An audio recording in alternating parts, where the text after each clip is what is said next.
For Crema Media's Polity, I'm Sane Dhlamini. Researcher and analyst Professor Raymond Suttner joins me for Suttner's View, a weekly commentary on South Africa's political scene. Welcome, Professor. Morning. This week, former ANC Youth League leading figure and now ANC councillor in KwaZulu-Natal, Sindiso Magaqa, was assassinated. Is it possible for the ANC to emerge as unified as we are approaching the December conference? Well, you know, this assassination is quite shocking, but I think it's shocking more because we're dealing with a person who is well known publicly. He was closely associated with Malema before he started the EFF, and I think Magaqa was suspended for some time. But he came back as a councillor, and he was shot, and the allegations that he survived that, and that he may have been poisoned, but I don't know yet. But what it indicates is that is the level of turmoil of the ANC, the fact that there is this high level of conflict in a province that is supposed to be the main backer of Jacob Zuma and presumably then Nkosazana Dhlamini Zuma. But it's not the only place where we are seeing killings. I mean, we were seeing a lot of violence last year when the Togo Didiza was named as the ANC candidate in Tshwane. So that there is a tendency in the ANC to break into violence at this point in time, and it seems to relate to conference delegations, to councillor positions. In KZN, there's a large number of people, over 20 people I think, who've been killed since last year. And in the 1980s, you had a lot of deaths, but it was mainly UDF Inkatha deaths or ANC Inkatha deaths. What I think happened in the so-called peace settlements of the early 1990s is that the way in which they managed to sew up a peace accord between the ANC warlords, because some of them were warlords in KZN, and IFP, was to really import the IFP warlords into the ANC. So you have two lots of warlords. So there's quite a capacity for violence, and we know there are allegations that a number of these killings emanate from the Glebelands hostel. So you have a problem with the ANC at the moment when it contestation is not conducted in a political way. People are not saying, I support this position, and since so-and-so is a representative of that position, I'm backing him. Unfortunately, he hasn't been elected this time. I will have to build up support for next time. That's the way in which politics ought to be carried out. But in fact, the politics is a politics of spoils, because there's this high level of unemployment. The only way in which people can support themselves in many cases is to become a councillor, however low that is paid, or to get some other position where they can divert funds to themselves and their friends and things like that. You have a similar thing, it's not just KZN. You have conflict, and you also have this depoliticized situation in other provinces. For example, in Mpumalanga was the part of the Premier League, and the Premier and Chair of the ANC in the province, D.D. Mabuza, is now seemingly breaking from his support of the Zuma camp, and there's no explanation as to why.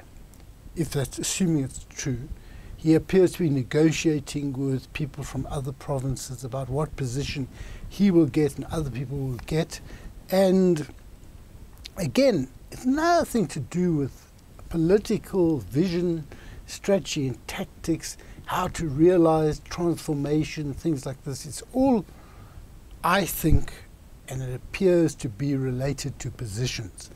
If it's not related to positions, what is the politics? Why do we not know anything about what made someone support the Zuma camp at one point, what made that person break at another point?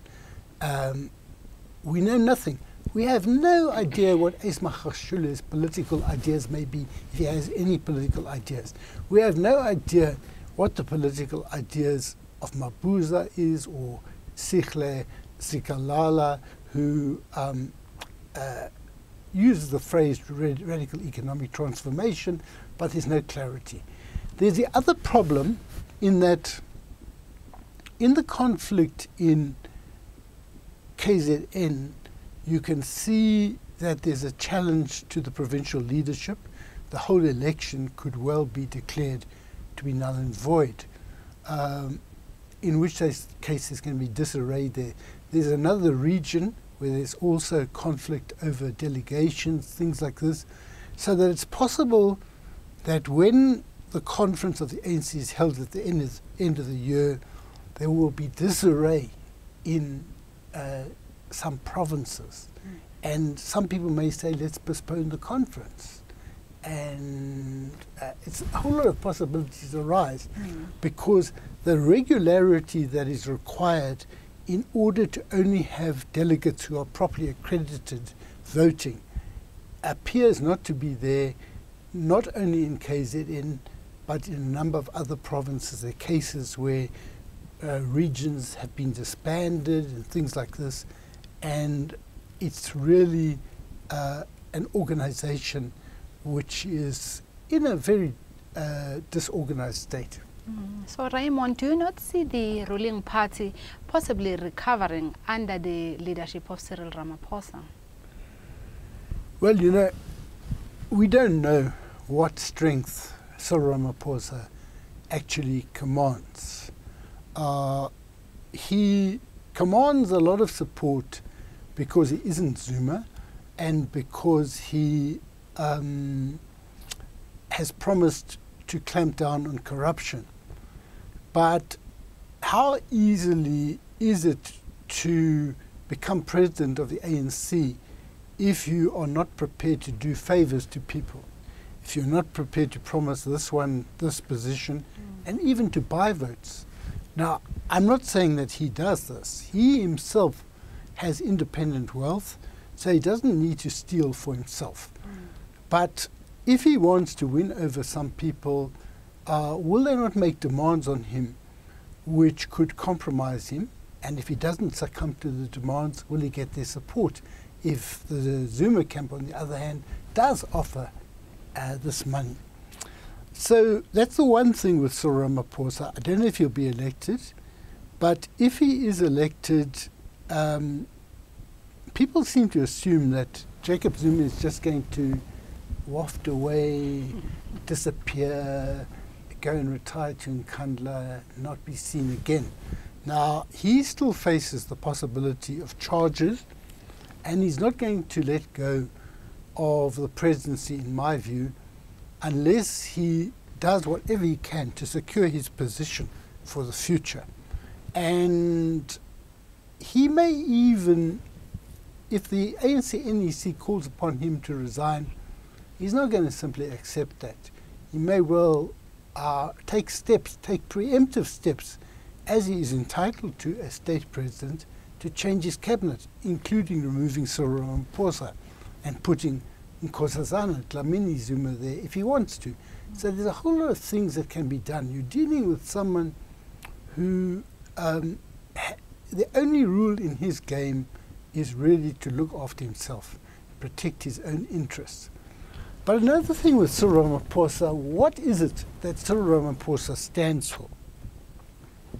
if he stands for things that are new, that are different, he's been coming out, let's say, I think the way he handled the sex scandal is different, or alleged sex scandal, is that he, unlike Zuma, he took responsibility himself. Now, what Zuma does usually is blame someone else, and then they prosecute someone else, and this, that, and the other. So that was commendable. But what are his ideas?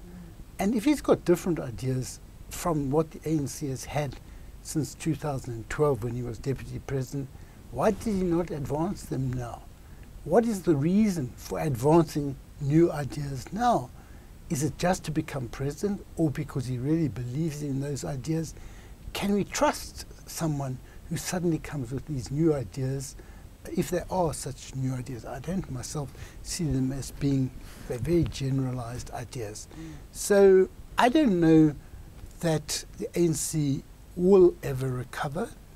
The ANC may well split in half in 2017, and people may battle over the carcass. In other words, they will battle over who has the name ANC, or no one will want the name ANC, or I don't know how it's going to end. But I don't think this thing is going to end well.